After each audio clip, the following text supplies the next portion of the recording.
you want a real person? I didn't get to introduce you to my husband last night. Oh, really? He came in and just kind of like hid for a little bit. It was a contractor. Yeah. But we asked him about that. He's like, my tattoo. He's like, fucking God. For sure. He's like, you had to tell him that story. I was like, yes, I did. She's like, Does she? yeah. I won my argument. All right. Good evening and welcome to the Planning and Zoning Commission for January 18th. Tonight we do not have a quorum, but that is okay because we're not doing any action items or of any approval of any things. The only thing we would need to approve is the minutes, which we're going to move until our next meeting. We do have a quorum, which then means that we're just going to go straight down to why we're here this evening, which is to discuss the accessory dwelling units.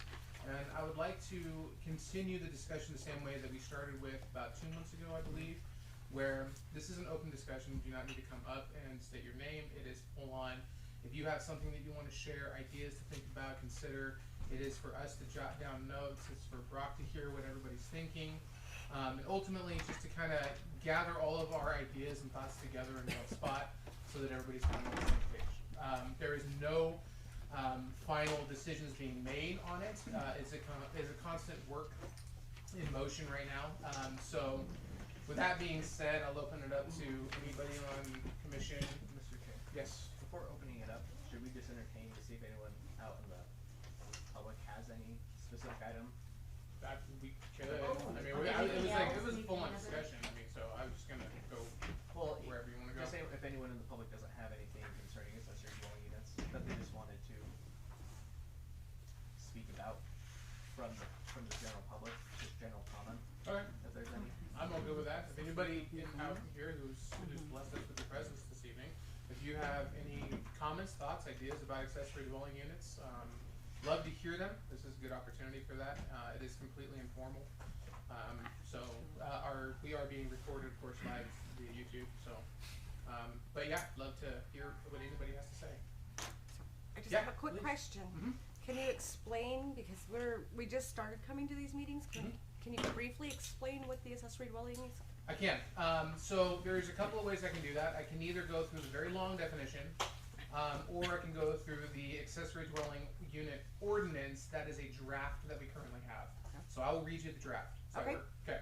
So it says, the purpose of allowing accessory dwelling units, also known as ADUs, is to provide a means of obtaining rental income, companionship, security, and services for residents, particularly seniors, single parents, and families with grown children. Create new housing units while respecting the physical attributes of single dwelling development while increasing the housing stock of existing neighborhoods in a manner that is less intense than alternatives.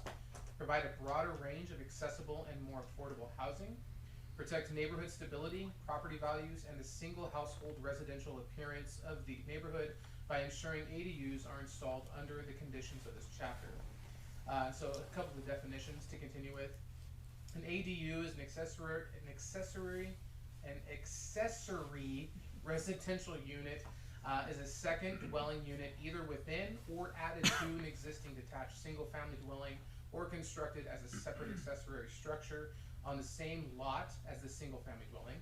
The accessory unit functions as a complete independent living facility with provisions for a separate kitchen, bathroom, and sleeping area. And there is a note that tiny houses on wheels are treated like camper trailers. You cannot live in a tiny house on wheels or simple equipment such as RVs and boats on lots in mountain home city limits.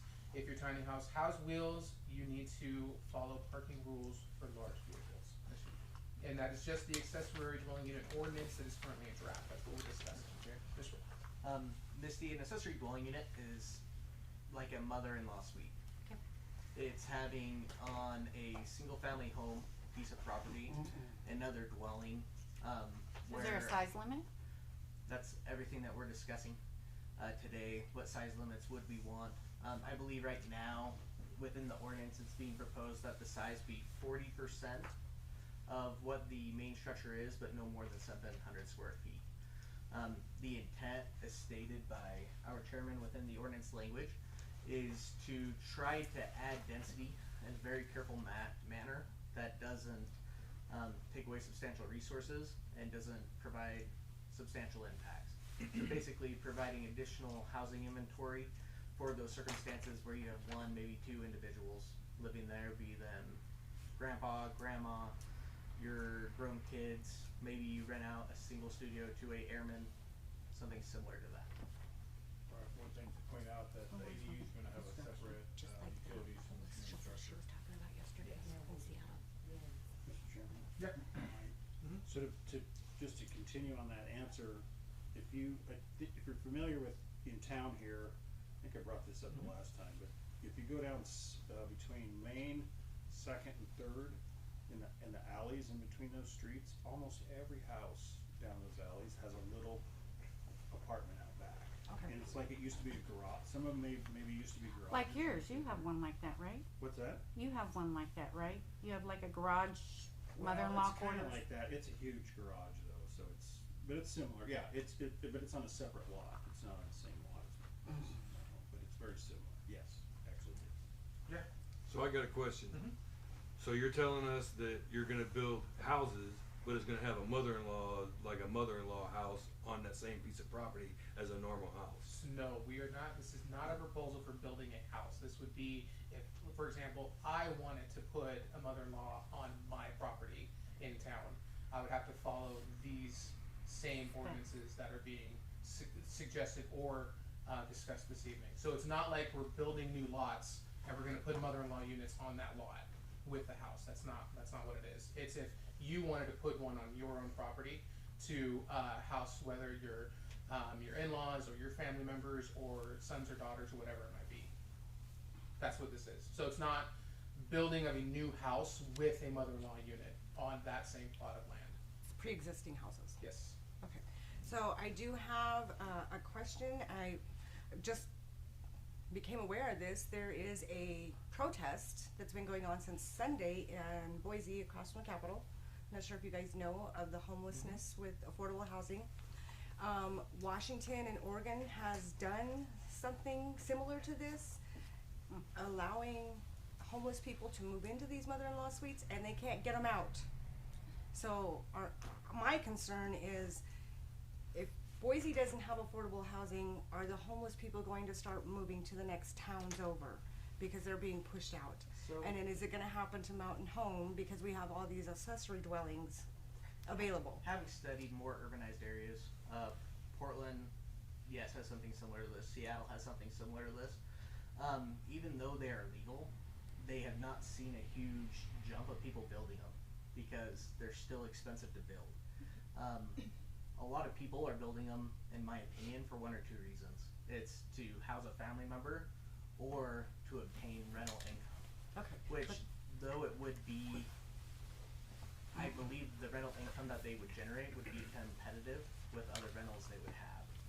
So I think you see a lot of your workforce actually living in this particular housing product. Okay, that's my big concern. I have a friend from Washington, seeing these tiny homes being built and they can't evict the people and they're not helping with rent, they're not working, they're drug addicts, Why not alcoholics. build affordable housing?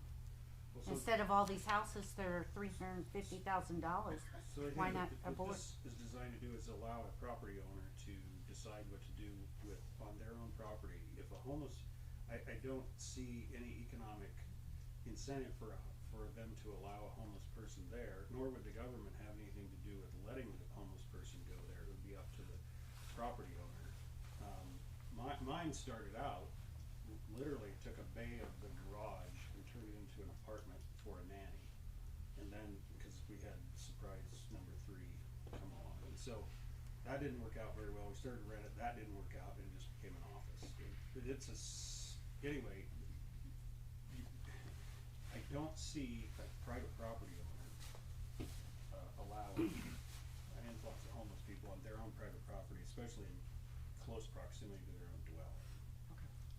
Nor would it pencil out math-wise. Mine cost $20,000 to $30,000. And I think, let me jump on that, one of the things that, is being discussed is the amount of work it takes to actually put an accessory dwelling unit on your property. If you aren't doing it for income-based reasons, then more than likely you're doing it for family, because you're going to go in the hole big time for everything that's required for an ADU to be on your property. Nobody's just gonna be like, oh, just go ahead and take it over, that's fine, because they're gonna be in the hole for that. And I think more to this concern is this regulates this regulates what you can do with your private property. So in other words, you couldn't have an encampment. Zoning, an R4 zone allows a single family dwelling, full stop. You can't use it as a campsite, you can't use it as a rave house, you can't do any of those things. And so a homeless encampment wouldn't be permitted, even with an accessory dwelling. All, Good questions, all great questions. Yeah. Yeah. that's a good question. Yeah. And a valid concern, cause I'm with you on that, I mean, Yeah, I just seen a video and it just blew my mind. They have hundreds of tents right now, and it's supposed to be a protest, but they've been there since Sunday.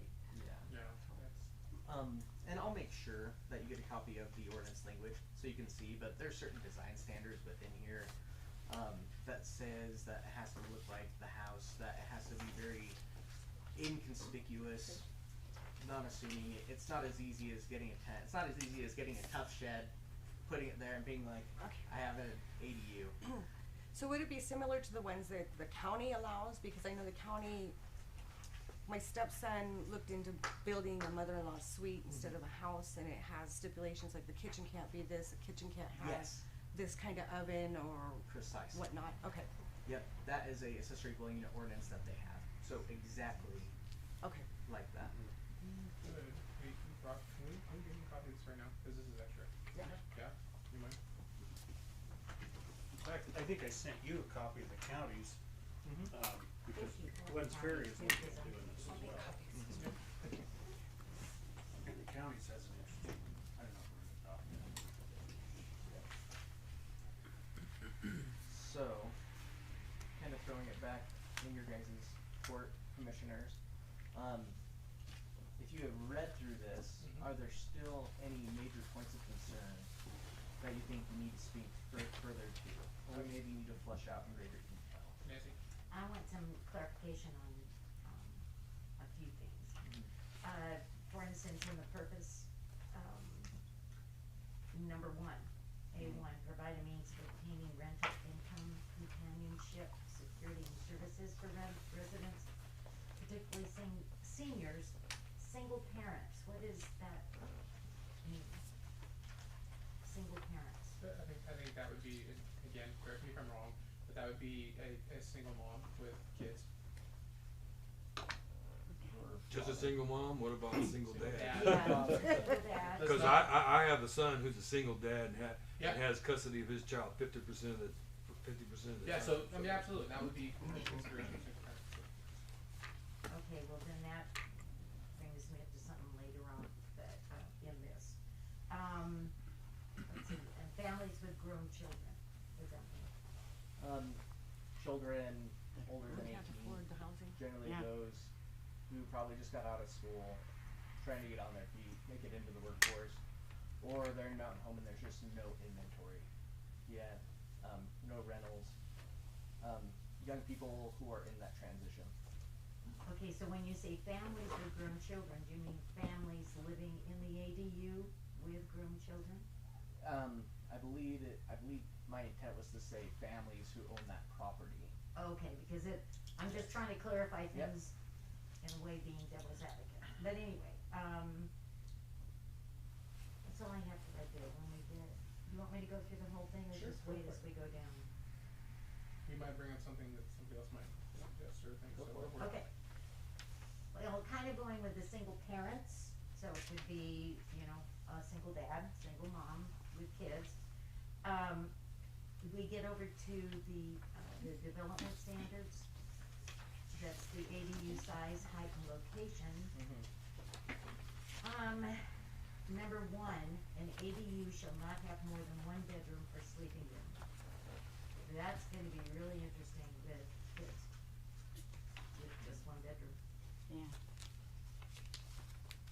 Gonna be like the old days, everybody's gonna sleep in one Yeah, bed, one like room. the pioneers, and there were, Right. everybody was in one room, yeah? I do remember our last conversation, we talked about how many rooms that we would consider, and I believe 2 is what was discussed. And we can do that.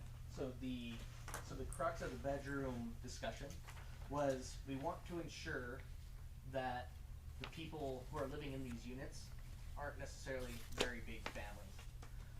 But are those two But person, isn't that discrimination, not very big families? not What if somebody has triplets? how do I phrase know? this correctly? Yeah, it's Yep. Okay, so the idea is, it would be if you said that no, it would be discrimination if you said there shall be only this many people. correct. What you're doing, the overall goal, I think, of this is to balance the need for having small detached housing units without, and this is the important part, and I think, and I've brought this up multiple times in these discussions. When you approve a subdivision that has 100 homes, you have 100 residents, you have 100 lawns, you have 100 trips, you have 100 this, 100 that. If now all of a sudden you approve one more dwelling unit on everything, the subdivision that you thought should come in at 100 units is now 200 units. And so if you go back over a subdivision that's already approved and say everyone can build a house in the backyard, you just double the size of the subdivision, contrary to the subdivision's approval process. So what this is designed to do is to be limited so that it's not just immediately doubling the population and the density of the subdivision. It's creating in a limited case, in a limited circumstances, another little dwelling that someone can use without, again, doubling the number of cars and all of that stuff. It has its own utility, so that's kind of the idea. Whether it's discriminatory or intended to be discriminatory isn't the issue is not having a 200 unit subdivision where there once was a 100. And and kind of the focus, I believe, here at one point early in these discussions was to have this in this core downtown area where high density could be allowed, where it's walkable. So you're not making as big an impact as you would somewhere else where the density is higher or lower. I have it backwards. So putting it at one bedroom doesn't necessarily limit the number of families. It just limits. I guess it would focus the market on place. If you have 4 kids, then maybe everybody sleeps on a couch or whatever. So, but anyway, that's a policy decision. But I just wanted to help you guys kind of understand again what the whole overall goal is, which is you don't want to create a license to double the size of the subdivision. That's the main. Okay. It's designed as self-limit, I guess. So I'm a little confused. This is the first time I've been to this meeting. Is this for, you guys are talking about these for the subdivision on Gillespie Lane, or is this just in Mountain Home as a whole? Yeah, no, it's a whole. Does that include county, or is this just the city? Yeah, we do not make county decisions. Yeah. And I guess part of this might be which zones in which these will be allowed, or is it all? Do you have a? Yeah, that's part of the discussion. Okay, That, that's, yeah. Wouldn't that be Yeah. discrimination? Right, cause like the statement that was made earlier about not telling people what they can and can't do with their property, I agree with that, until somebody starts doing something that impacts my property, and then they're making a profit and trying to take my property, which ain't happening. Zoning 101. Well, I'm telling you, that ain't happening. That's exactly right. So a suggestion, from what I know about mother-in-law suites, are usually no more than 1 bedroom. They're just the bedroom, living room, they're like basically a studio.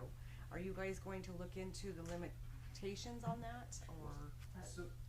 Oh, I'm sorry. Anyway, that was The dynamics? That's That's what I was Yeah. asking, because If you add 2 or 3 bedrooms, then you're gonna end up with a whole, Yeah, that's a whole nother family. house. well, but there's also a size limit on it as well. Right. Okay. And so Yeah. that, Square you can footage. only get so many, 700 is currently the number for square footage allowed. The largest amount is 700 square feet. And that's not very big. Or also 40% of the total square footage. So what's the size limit on the lot that you put it on? Do you have to have a certain size lot? So that would go Yes. back to our zoning. So if we have R1s, 2s, 3s, and 4s, it depends on, because those lots are all different. So that's another good question to come up with and have a conversation about, is do the different zones mean something? Right, we don't plan on doing that, Yeah. but I have 5.5 acres, Yeah. and I live in the county. they have an ADU. Yeah. Yeah. Yeah, you have one of those ordinances in the county. It's on. Well, not that I would do that, but. It's interesting to read. It is. And they go in. and 900 define- square feet is theirs. Yeah. Yeah, and in the city, we wanna, I mean, the goal again is, like Jeff was saying, you don't wanna all of a sudden blow up the population within a certain subdivision when you've only been planned for 100. And then all of a sudden everybody just comes in and starts doing everything when you get 200. We want to give the opportunity for, like, I'll just go personal with mine. My sister lives in Nampa. She has a mother-in-law unit on her property. She's in the county in the Nampa area. But they've been talking about moving up to Grangeville. And my parents currently live in that mother-in-law unit. If they move, the options are they find a place to go, or the people that take over her house has to, like, allow them in or whatever. This would give the opportunity for, if I wanted to provide a place for my parents, I'd have to go through all of this, put something on my land, on my property, which honestly is not a big chunk of land, and 700 square feet would be very hard to find currently on my little corner. But it would be giving me the opportunity to maybe even turn my garage into that additional dwelling unit for my parents. And there's a lot of stipulations if that happens. If I did that, I'd have to get water directly off of the main. They can't use my water. It has to have its own separate address. It has to have a door. It can't have two doors facing the same street. I'd have to put in a different door somewhere else. So there's a lot of stipulations that I'd have to follow, but it also gives me the opportunity to provide a place for my parents to live if my sister chooses to move. And I think that's really where we want to go with this. It's not, we need to just throw in a bunch of houses inside of our community and allow people to just come and go however they please.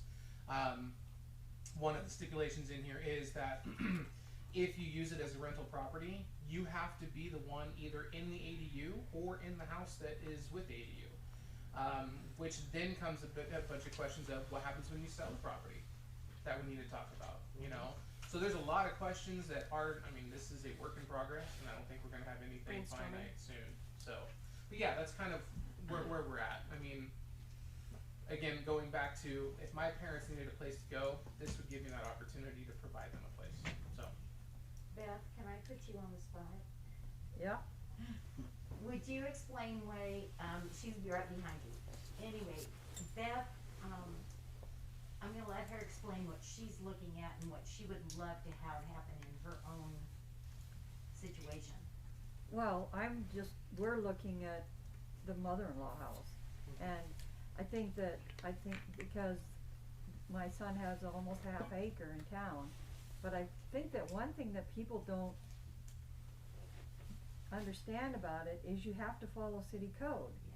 So even on his lot that as big as it is, when we step it off with that, and we're not talking 700 square feet, I think most city lots wouldn't be able to do that unless they did it in the garage.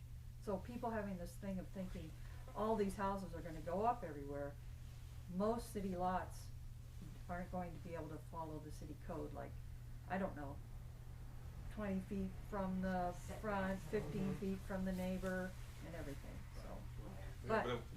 But, sorry. well, I'm just saying that that's the only reason that I even started in this, is that we're just trying to, my son he does have plenty of room, and they just wanna build a little place on it for me.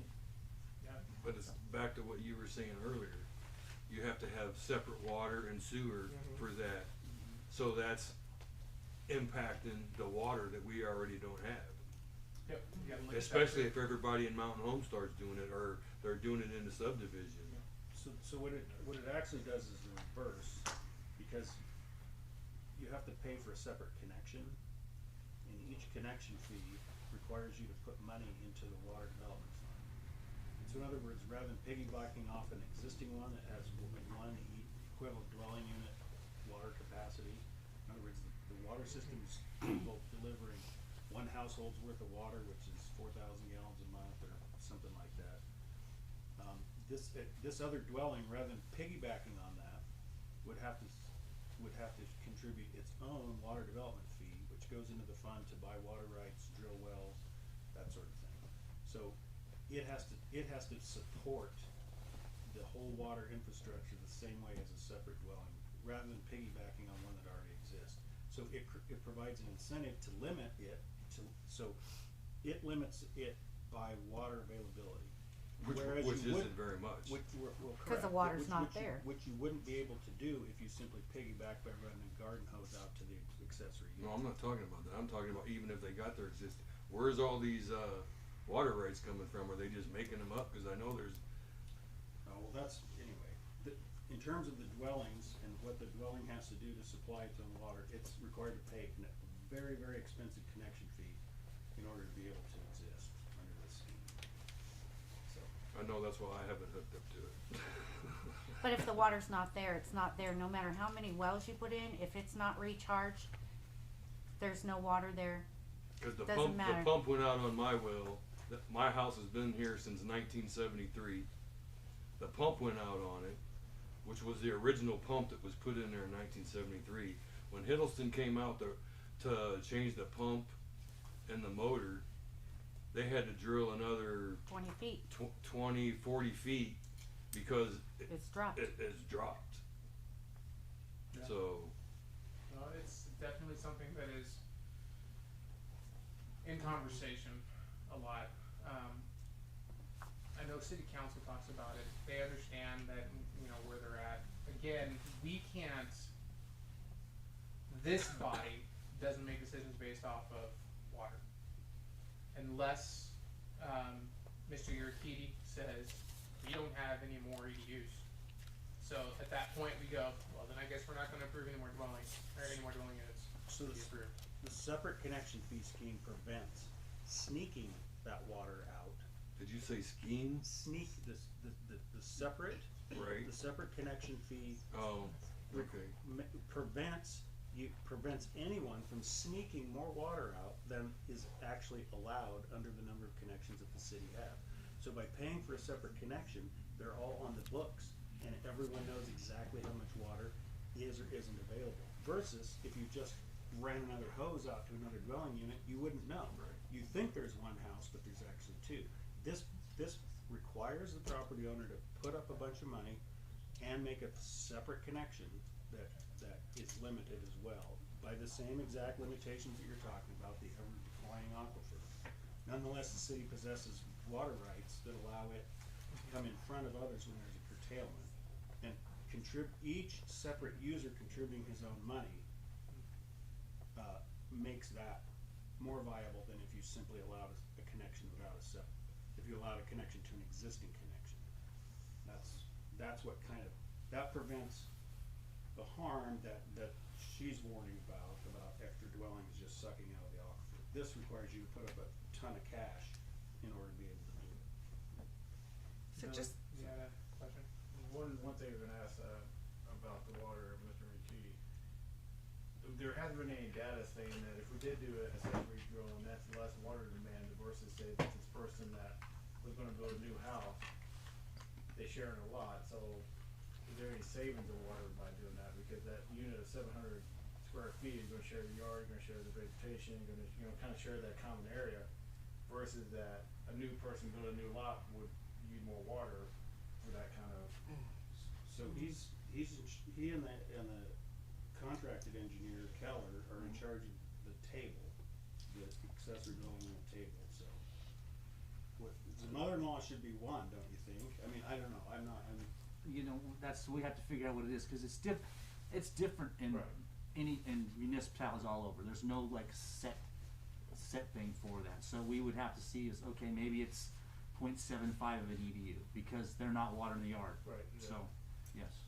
It just seemed like that would be, if someone would, just thinking out loud, one bathroom, one shower, shared yard, shared common space, that would reduce the demand and maybe help with the water, situation by having a couple of EDUs to help that population demographic that needs additional housing.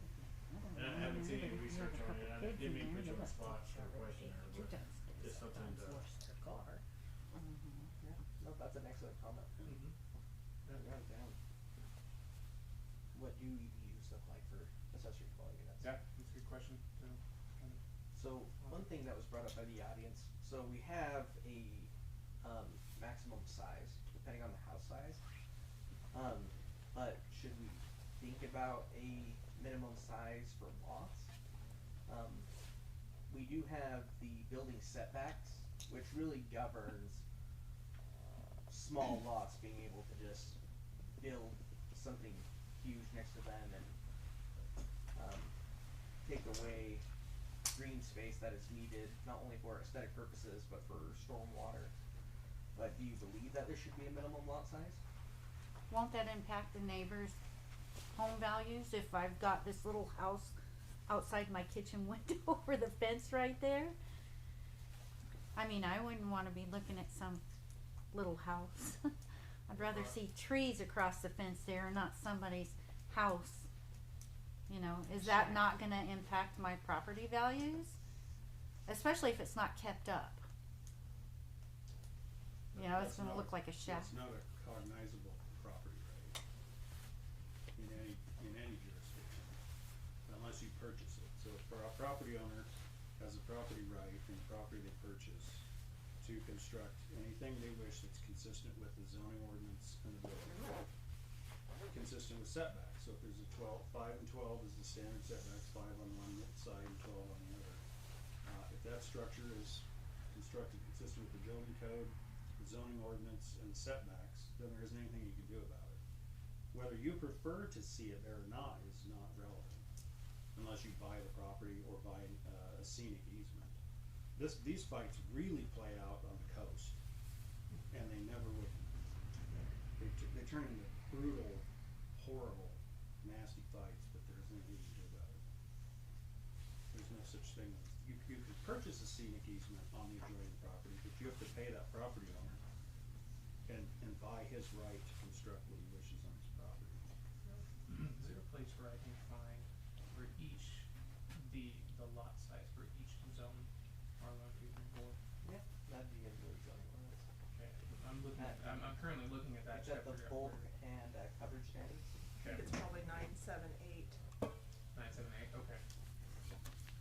And then did we amend in like R4 the lot coverage? So it's now what? We don't have any lot coverage.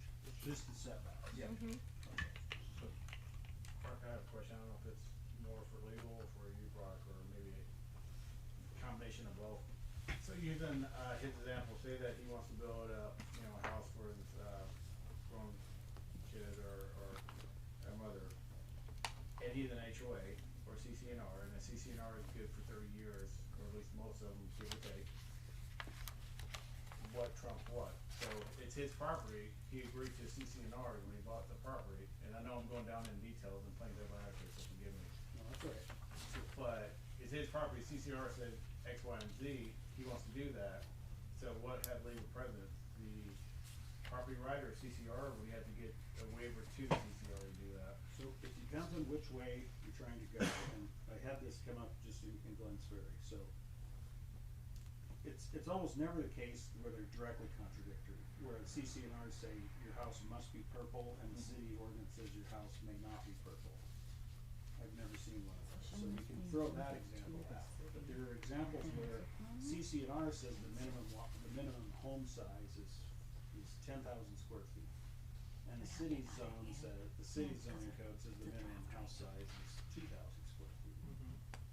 So your CCNR people have one set of remedies available to them, which is whatever is in the contract that they sign when they bought the property. The city isn't going to enforce it, so you can't come crying to City Hall and go, this guy's building a 2,000 square foot house now. And then Go talk to your CCNR. The opposite can't be the case. In other words, the CCNRs might permit a 2,000 square foot, the city might have a minimum. They can't be less restrictive than the cities. They can be more restrictive, but not less. Yes, and they can be more restricted. So preliminary plats, right?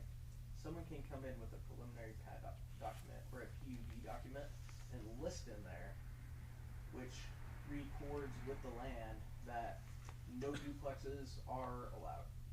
And in that area, we would enforce that. It's on a recorded document signed by the city, signed by them.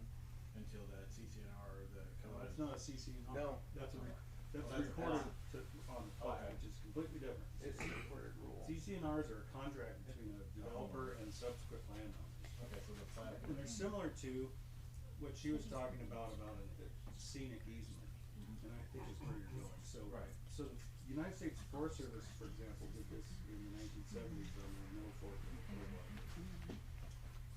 And they went in and they paid all the landowners millions of dollars for what's called a scenic easement. And the district ranger is the final approving authority on anything you wanna build in any piece of property. So if you go to buy a piece of property on the Clearwater, in the upper reaches of the Clearwater River, I looked at buying one once about 30 years ago. It has this document, and that is the restrictions. So before you buy it, you know that district ranger could come by and go, I don't want your house to be there. It's not consistent with the values or whatever. So when you buy a piece of property in a subdivision that has CC&Rs, not necessarily on the plat, you're buying into the same thing. So what Suzette was getting at, where I don't want something that's close to me.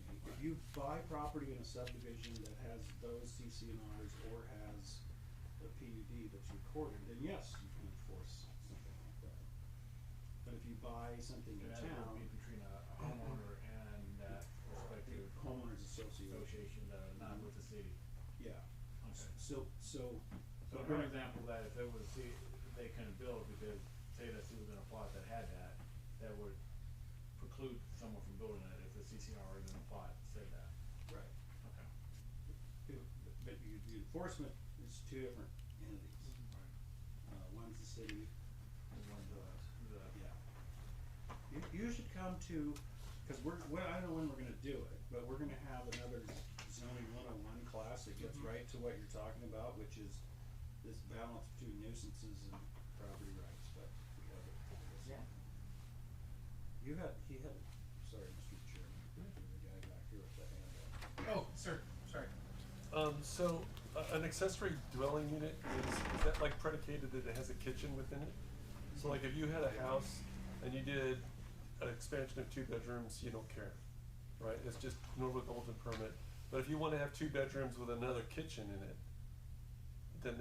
then you drop into this. So the three magic components Mhm. that would cause our alarm bells to go off Right. would be it has a kitchen, it has sanitation, shower, restroom, and a sleeping area. So the kitchen really is the key thing, cause I could add another master suite Mhm. onto a house. You wouldn't really care too much, As long as it meets setbacks. And, right? Assuming all that, right? yeah. Lot size. But it's the kitchen that's is the real deal, That's what allows us the enforcement right? of it. So why don't you just have on the permits, you wanna add another kitchen to a unit, then there's a certain amount of money associated with that.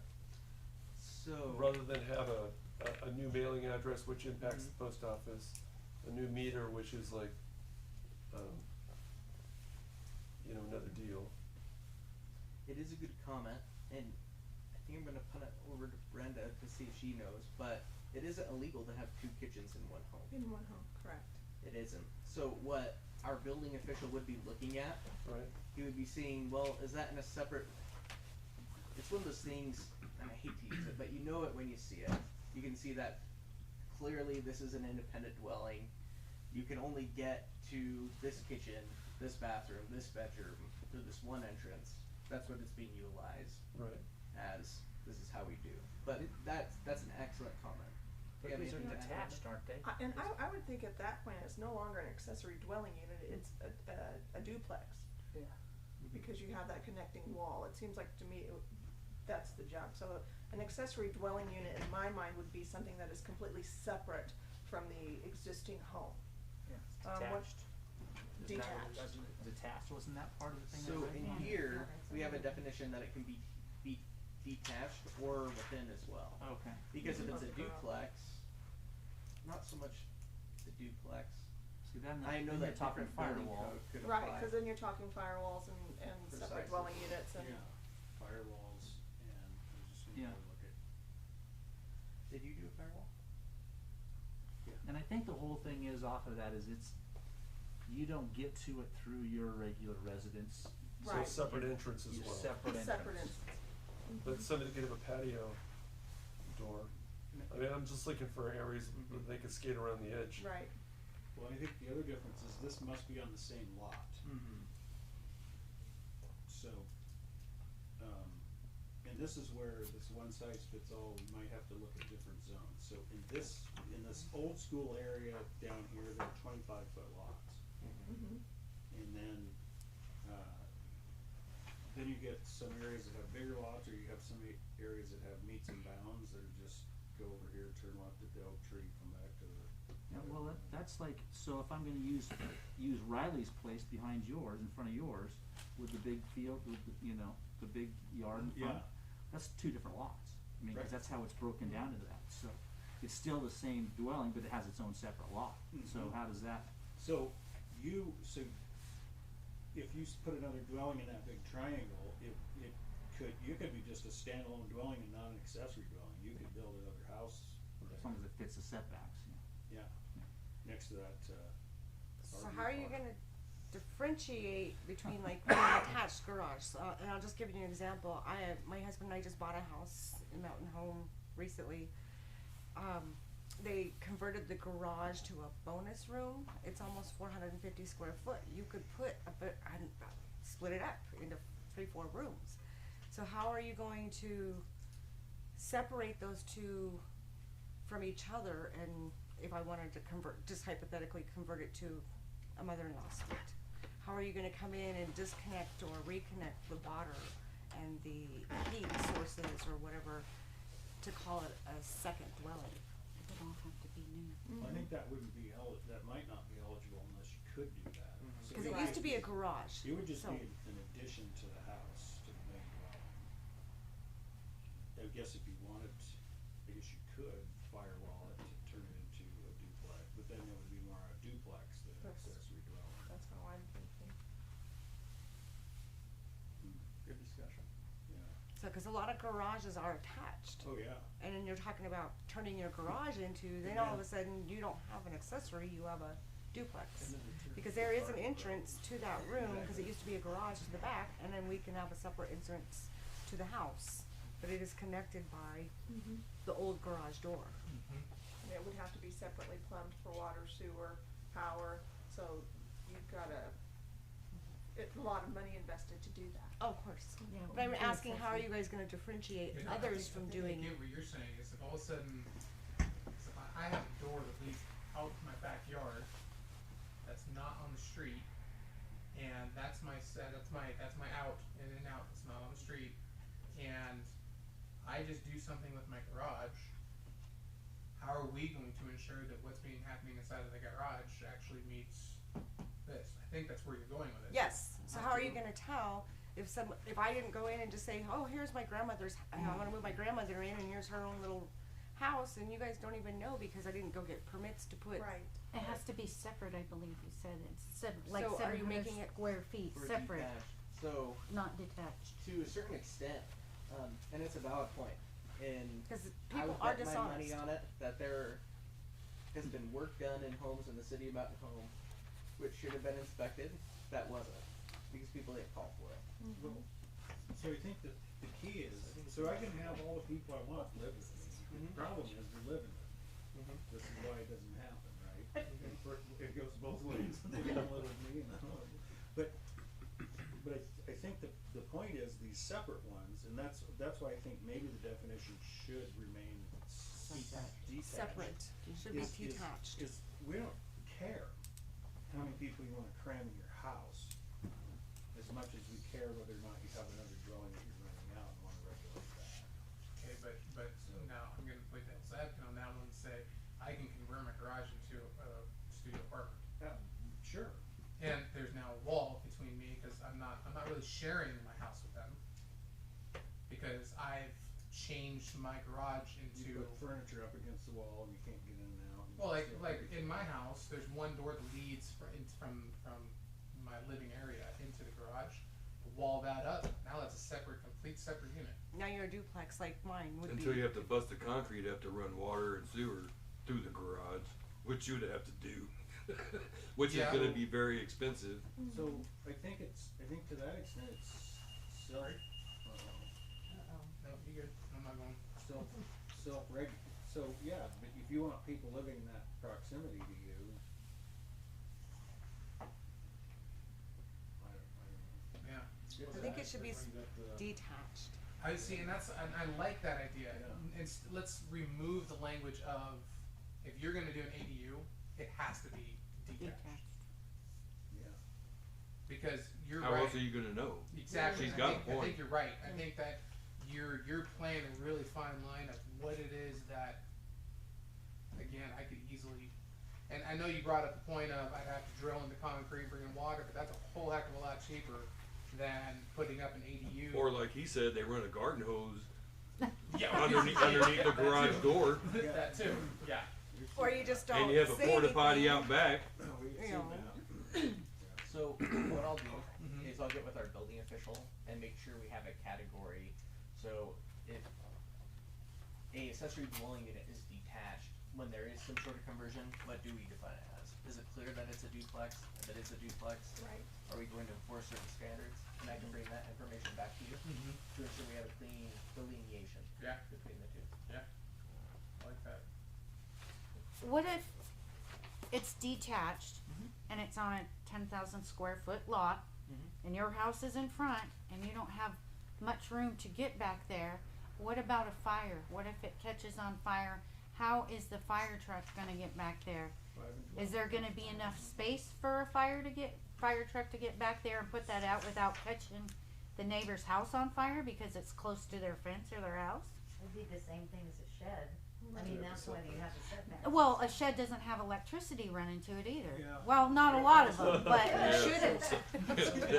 But if you're putting a small home on a lot, extension it's cord. more of a fire hazard than your So- shed with your mower in it. So that's when You know, have you to- have cooking, kids are in there cooking, especially teenagers, they forget to turn that pot off with the water. So that's what the 5 and 12 on the side setbacks is.